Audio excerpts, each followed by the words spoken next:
Wow, we're here, we're recording, we're using our Yay. voices, and we are Discord people. Hopefully the audio is significantly better because Dylan's not the one recording it. I don't know what happened last Yes. time. I'm Imagine if bad it at happens this Discord, time that's again. just how it is. Imagine it happens again right now. Like, honestly. If it does, I'll feel slightly less bad. If it does, it's probably Dropbox's fault, and we'll have to start upload to YouTube, download from YouTube to edit it. And hello. Hello. Jax. Dan dun dun. Dan dan dun dun. Dan dun dun. Is that Japanese? Yes. What does it mean? Doug It doesn't have a Dimmadome. translation. Doug Dimmadome. Owner of the Dugsdale Dimmadome. I'm Jax. This is Dylan. Yes. Welcome to the second episode of this, the mess that is this. It's been like a month since we watched this movie. Yeah, I'm having a hard time remembering it. Well, it's a good thing That's that you're just how going to it is, read though. this session summary, huh? Yay! Yay! So, we just watched The Pianist, directed by Roman Polanski. Overall opinions on the topic. It's good. It's a good fucking movie. It's an amazing movie. Yes. It represents everything a good war movie should be. Like, if it's not specifically supposed to be action involved, you know? It's very good, it's very accurate to the original story, well, not story, rather, autobiographical work by,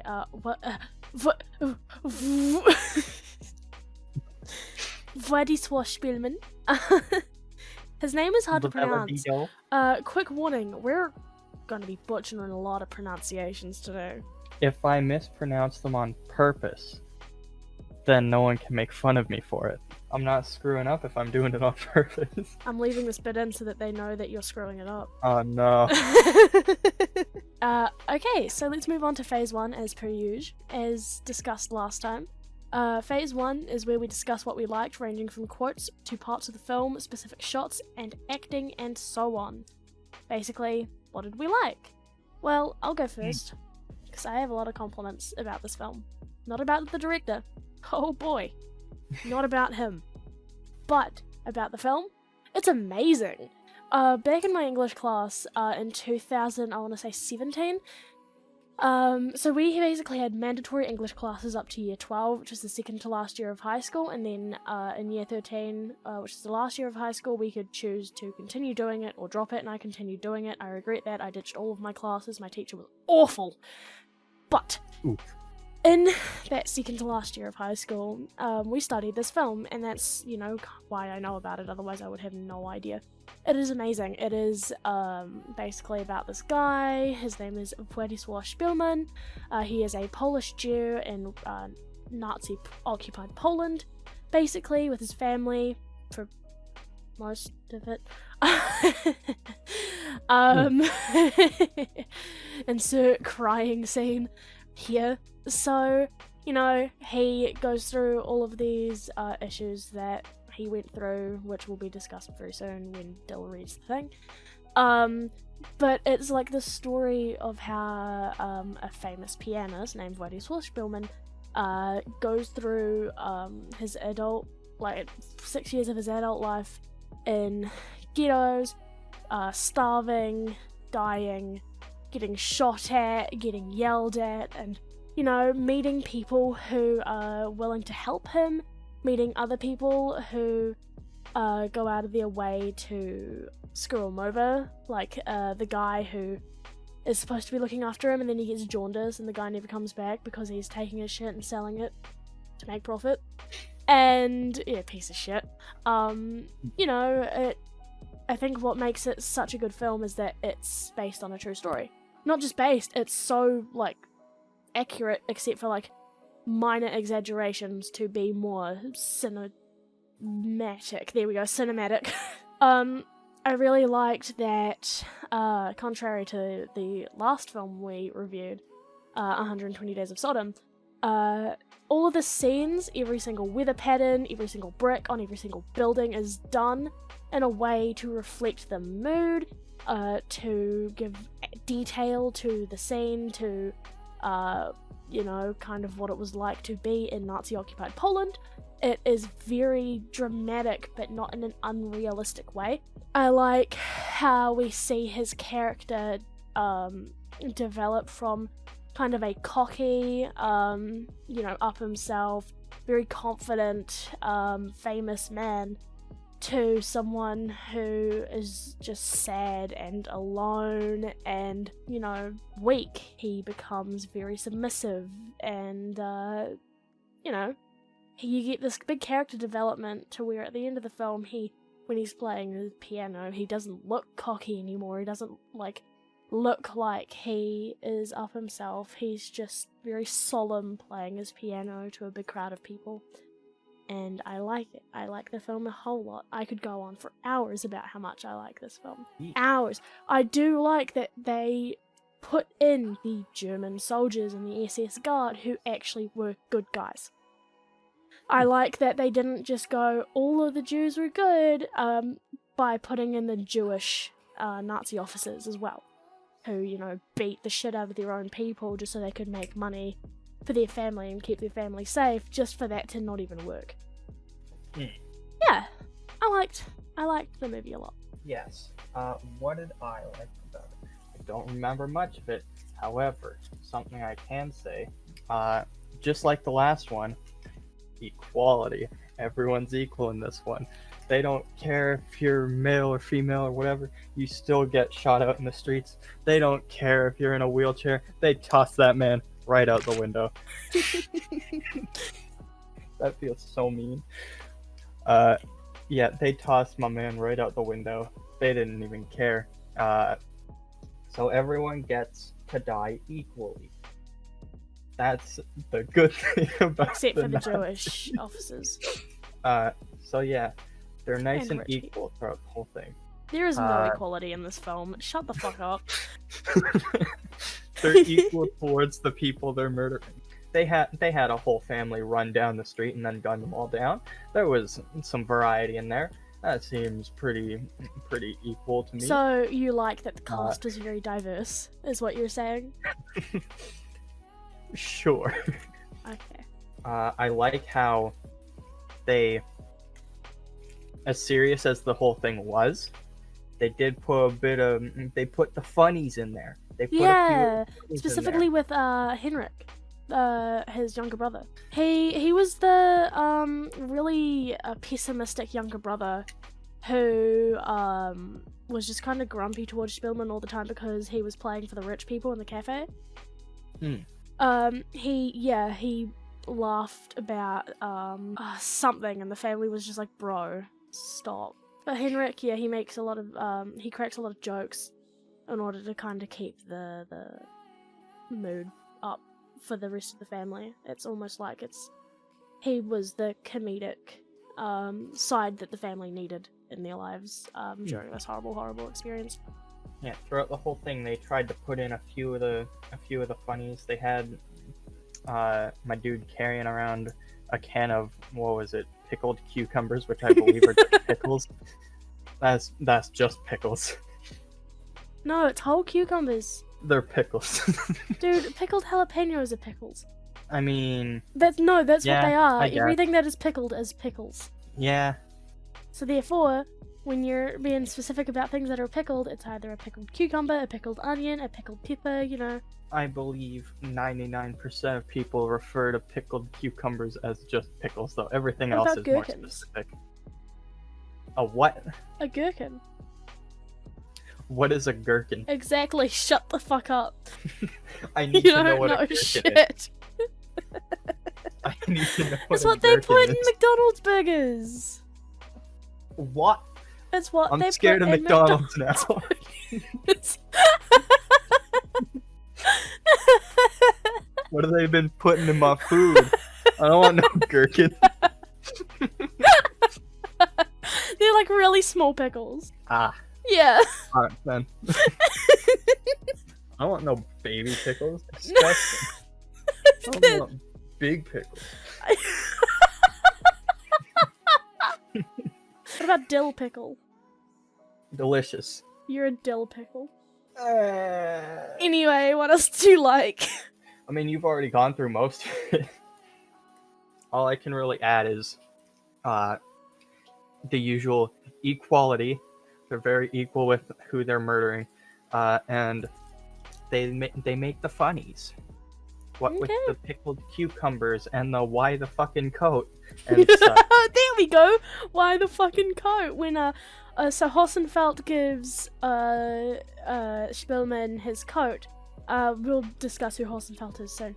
And it's a SS guard coat, and not just a guard, but a general. Captain coat. And so when Poland is finally taken back for the Polish, and he's seen in this coat, they try to kill him. And he's like, no, I'm Polish. And they're like, why the fucking coat? And he just goes, I'm cold. So yeah, they got lots of the funnies in there. Lots of the funnies. Even though it's very serious, they've got the funnies. Yeah, they have the comedic relief. It's good to have some comedic relief in a serious movie. Yeah. At least most of the time. Phase 2. Unsurprisingly, this is what we didn't like about the film. You know, general criticism and so on and so forth. What did you dislike? The Nazis killed the Jews. That's not very nice. It's not very nice of them, and I don't like it. They're mean. I guess this isn't specifically the film anymore, but it branches off of it. I don't like gherkins. I don't... What? Based off the name, I don't like no gherkins. I thought you were going to say something about the director, but no, it's gherkins that you've got a problem with. Fuck gherkins. I think... I like the length of the scenes, I like the way they shot the scenes, I like the acting, I like the costumes, I like the buildings, I like the everything, I like the action. I like this movie a lot. Like... There's not much There's really not much to dislike. I think, really, I don't like how, the treatment of the actor who plays, Spielman in the piano scene. Here we go, I found something I don't like. They were going for realism, but they put the dude in like a negative 10-degree room to play the piano in front of, Willem Hossenfeld. And, like, you could see that his nose was, like, bright red, and he was freezing, and he was breathing out. Like, it was good. It was a fantastic shot, but I'm like, that poor man. Because I remember watching the documentary about it, and he was talking about how fucking cold this room was, and he was like, honestly, I could hardly move my fingers. There's another thing I do like, is the dedication that they put into making this film. No. I will tell you exactly what I don't like about the film. The director. That's it. I cannot go into detail yet. I fucking hate him. What a piece of shit. Absolute garbage human being. Peak trash. Like... Discord just froze for a while. However, I assume you just started talking about the thing I was going to bring up. The director? Yeah, piece of shit. Yeah. Roman Polanski is a horrible human being that represents everything bad about Hollywood. Yes. That's what I don't like about the film. It's not even a criticism of the film itself, but the person who made it. And the fact that people worked with him after what he did. That's another criticism I have. Is he already dead? No. Well, then he can go die. Torturously. Yes. Like, there's not much to dislike about the film. It is a really well put together film. There's a lot of thought put into it. Everything I dislike about the film is not in it. Specifically. Maybe for some of you, like, some of the scenes will be too long. Like, the scene where he's playing the piano for the captain, or, the scene where he's in the cafe and they, like, show the guy testing the coins to see if they're real on the table. Like, they're slightly long scenes, but those scenes are longer for a purpose, so I can get behind it. You know what I mean? Whereas in the last film, it was just like, do we have to have the scene go on for 10 minutes, or...? There were a few things, like, I remember there were scenes where it's like, I have no idea what's happening, I don't get this. But I'm pretty sure that was just me. That was my own problem. It also could have possibly been, like, the subtitles were pretty shoddy. Like, we didn't have a whole lot in terms of subtitles. We had YouTube subtitles, and that kind of had to guess what was being said.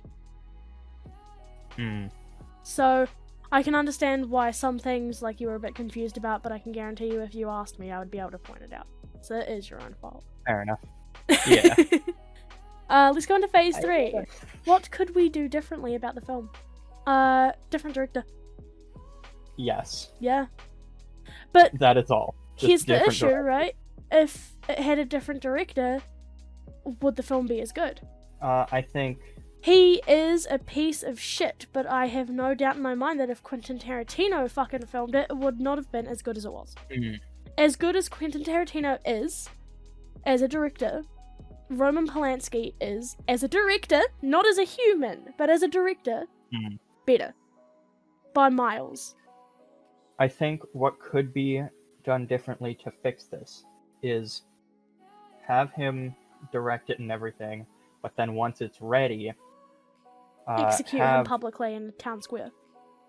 Have another famous, very good director come along, shank him in the back, let him die, and then take his place credit. and be like, I did this. Yes.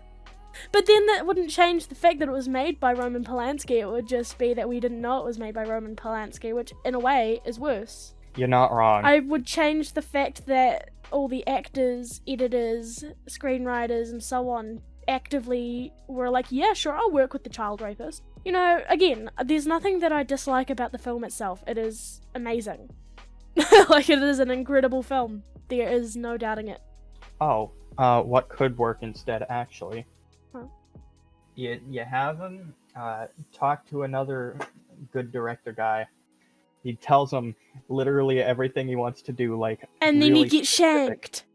He gets shanked, and then this other guy like changes it up just a little bit so that it's his idea now, like it's his completely original idea, and then he does it perfectly. That's an amazing idea. And then Trash Boy is just on the floor bleeding out for a while they're making a cool movie. Fuck yes. Ladies and gentlemen, we've come up with a solution. Yes, now someone invent a time machine, please. We need to do this. Just someone go shank him.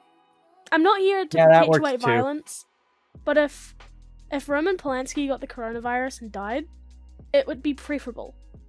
Yes. That's a long, slow, painful death. And if he lives through it, that's a long, slow, painful life. Is he, like, old now or something? How old is he? He'll be easily in his 70s? Maybe older, actually. No, because he was... Yeah, I was going to say he was alive during World War II.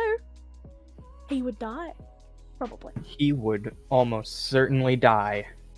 Who's out here trying to give Roman Polanski the coronavirus? His birthday is in 5 days. Someone infect him now, please. Have him die on his birthday. He's an August baby. August 18th. Oh, and it's so close to my birthday. Hey, it's literally the day after Jake's. Jake is Roman Polanski confirmed. Yes. Oh no. Birthday, wait Jake the day. Paul? Jake Paul is Roman Polanski? Whoa! Let's move on. Phase 4. Here we go. Here's where we come in with our discussion and soon rant.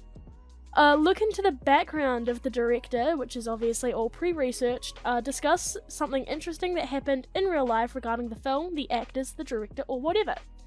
The Pianist was a 2002 film produced and directed by Roman Polanski, a controversial Polish-French director, actor, producer, and writer. We'll talk more about him soon enough, trust me. We have a lot to get through, so let's try to keep this as concise as possible without leaving out necessary details. The Pianist was based on an autobiographical book by Władysław Szpilman, who was a famous Jewish-Polish pianist before, during, and after World War II, and a survivor of the Holocaust. The film takes place in World War II Nazi-occupied Poland, specifically Warsaw, the capital. Now, let Dylan give you a quick rundown of the film. Oh, you're gonna give me a hard word to pronounce in the first 4 words, huh? Spielman? Spielman. Spilm. Spilm. Spilm. Spilm. Spilm. It's Spilm. He's Spilm. It's okay, it's Spilm. Is fish. Is Spim. Is fish. His name's Spilm. I'm gonna put so many fishes in the video. Put it into an impact font meme.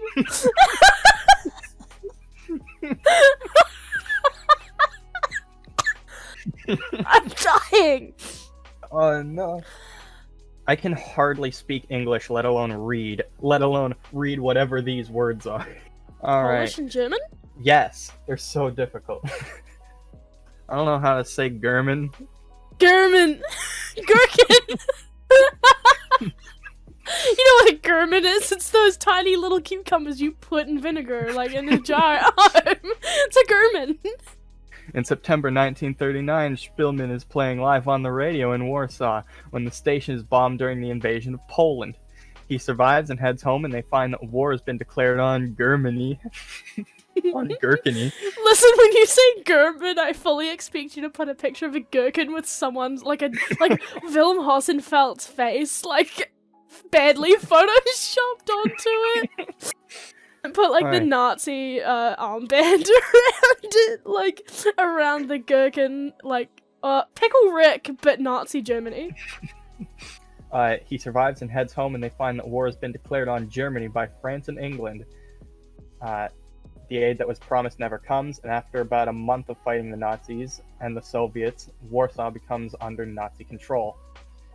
Jews are soon not allowed to work, own businesses, go certain places, and so on, and have to wear the arm badges with the Star of David. That's the Jew star, isn't it? Yeah, that's the six-sided star. It's Dan's favorite shape. Dreidel, dreidel, dreidel.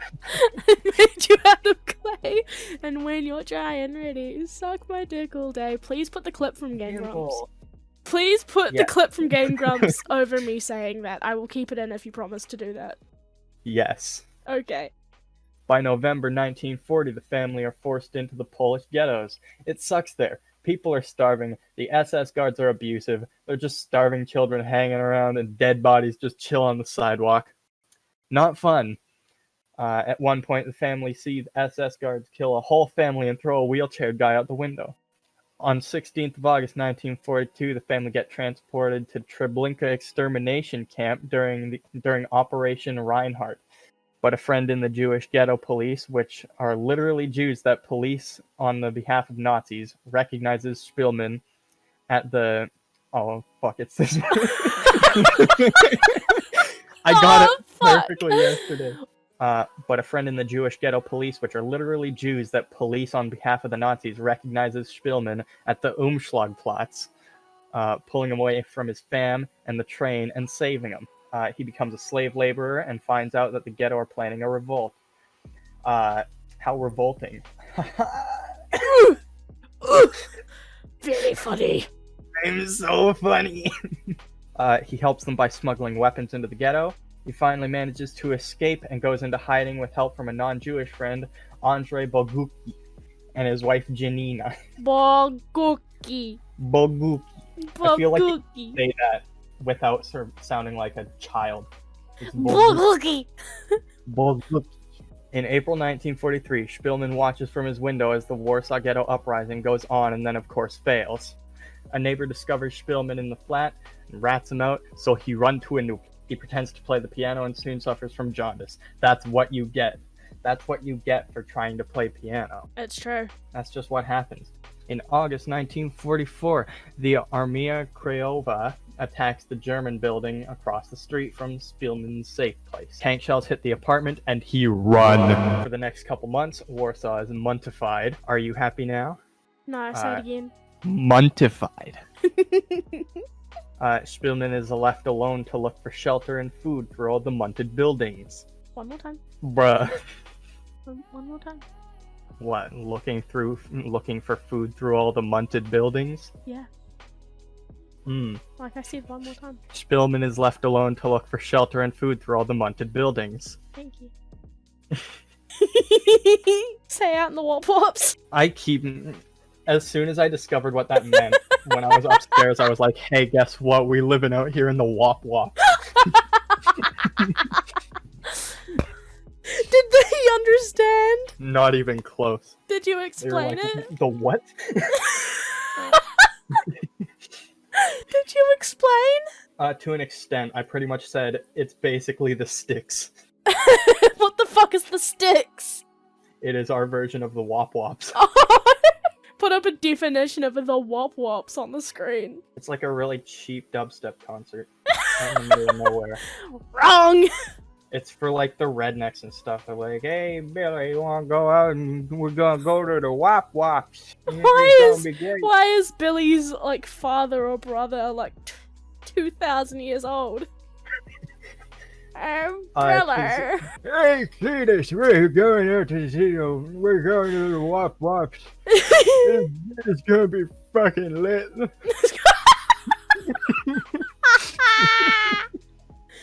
Fuck!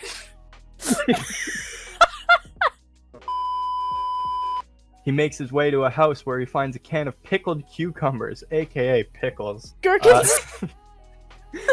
He found the gherkins. He found the gherks. While trying to open it, he is seen by Wehrmacht. I almost read the wrong one. I almost just read the Wehrmacht cucumbers.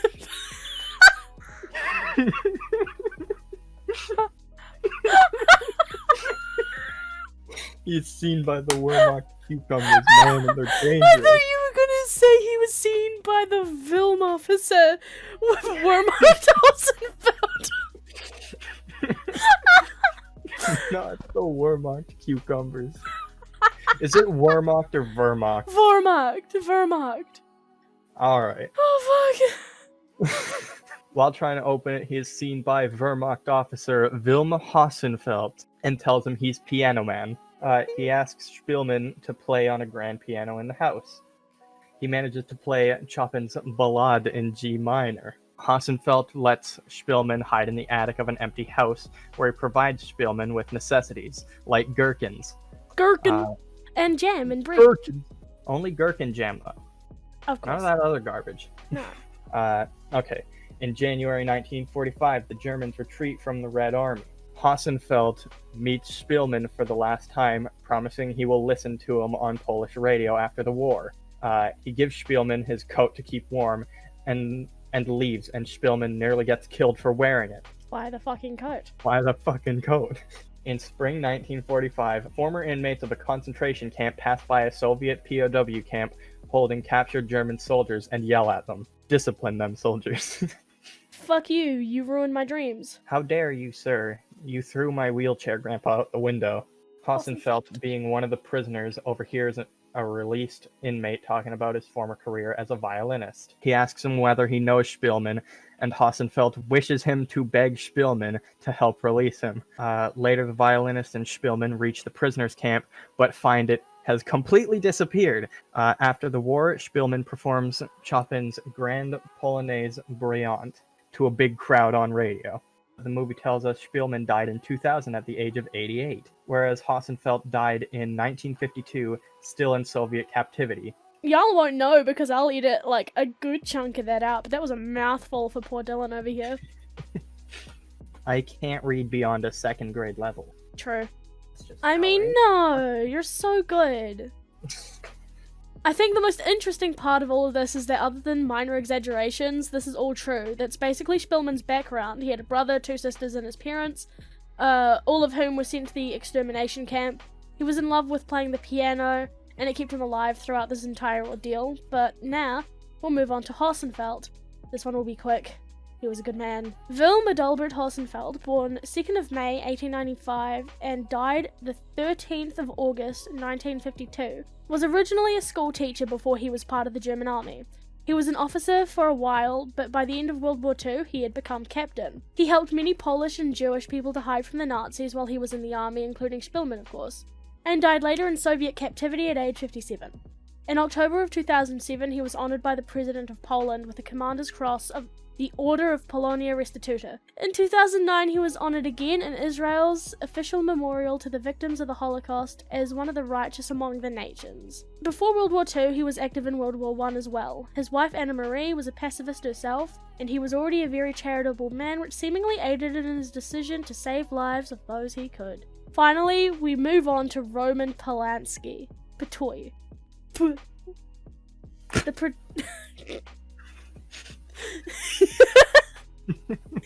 The producer and director of the film, and why he's so controversial. He was born 6 years before World War II in 1933, while his parents lived in Paris. In 1937, they moved to Krakow, Poland, 2 years before Poland was invaded by the Germans. The Polanskis found themselves trapped in the Krakow ghetto. His parents were taken during raids, so he lived in foster care under a different identity and struggled through to survive the Holocaust. For his films, he has received many awards and nominations because they are, undoubtedly, mostly masterpieces. In 1969, his pregnant wife and famous actress Sharon Tate and 4 of their friends were murdered, famously, by the Manson family. This has been depicted many times, most famously in Once Upon a Time in Hollywood, a film directed by Quentin Tarantino in 2019, the 50th anniversary of the murders.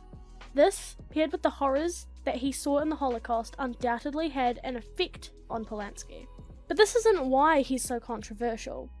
No, the reason he's controversial is that since 1978 he has been a fugitive from the US criminal justice system for fleeing the country while awaiting sentencing for his sexual abuse case, after drugging and raping a 13-year-old girl and pleading guilty to charges on statutory rape.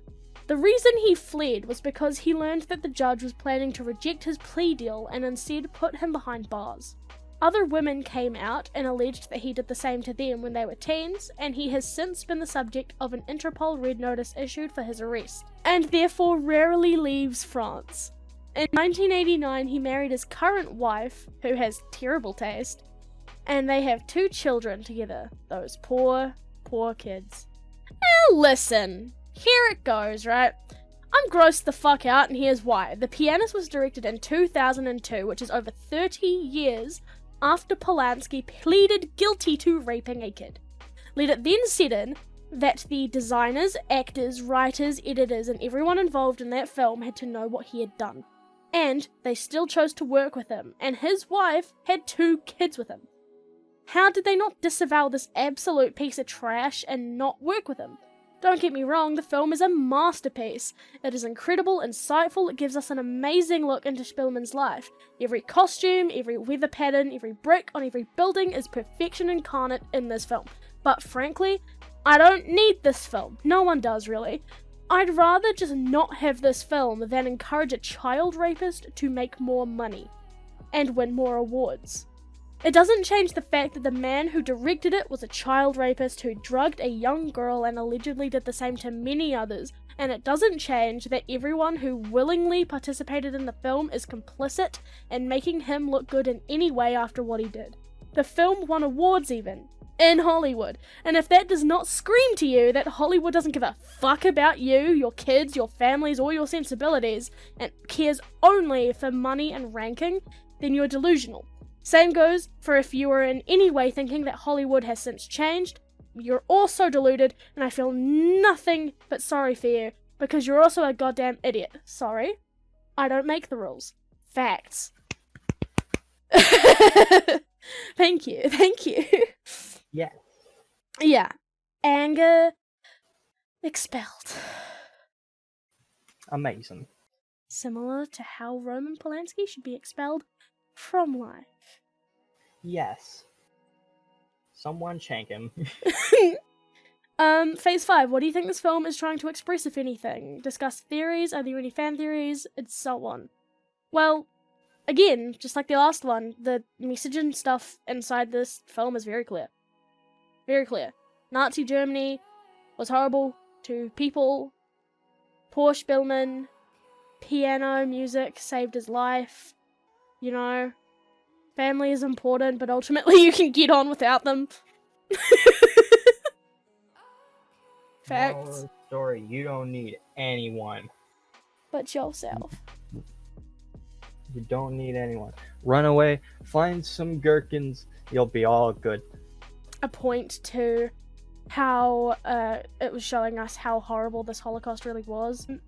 Henrik sympathizing with Shylock from The Merchant of Venice. If you prick us, do we not bleed? If you tickle us, do we not laugh? If you poison us, do we not die? And if you wrong us, shall we not revenge? You know, talking about the uprising within Poland, specifically the Warsaw Ghetto uprising and such. Food is more important than time. The sense of helplessness they all had. What do you think you'll do while you're setting up your new line of defense? Wander around lugging your suitcases? And then the belief in God, or rather the necessity of having something to believe in during the war in order to get through it, with Hosenfeld saying, "Thank God, not me, he wants us to survive." Well, that's what we have to believe. It's a war film. Its message is very clear. Nazi bad. Nazi bad. Jewish people sometimes bad, but mostly good. Sometime Nazi do good thing to try and oppose their own regime. Music saves lives. Yes. Yeah. Everyone remember, Nazi bad. Nazi Sometimes bad. maybe even Jew bad, but that's not common. No, not at all. So we talked kind of about what we liked and didn't like about The Pianist, you know, the scenes, everything's beautiful in this movie.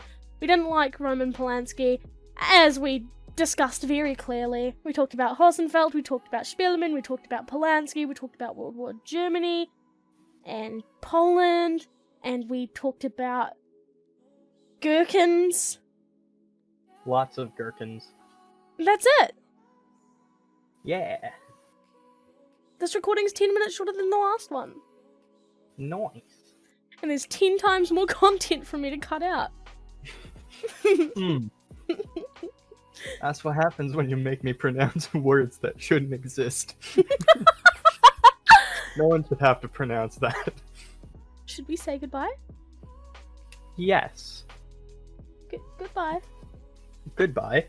Oh, what? No, not again. I almost said I'll watch you later again. It's not my fault. Watch you later, guys. Goodbye. Goodbye.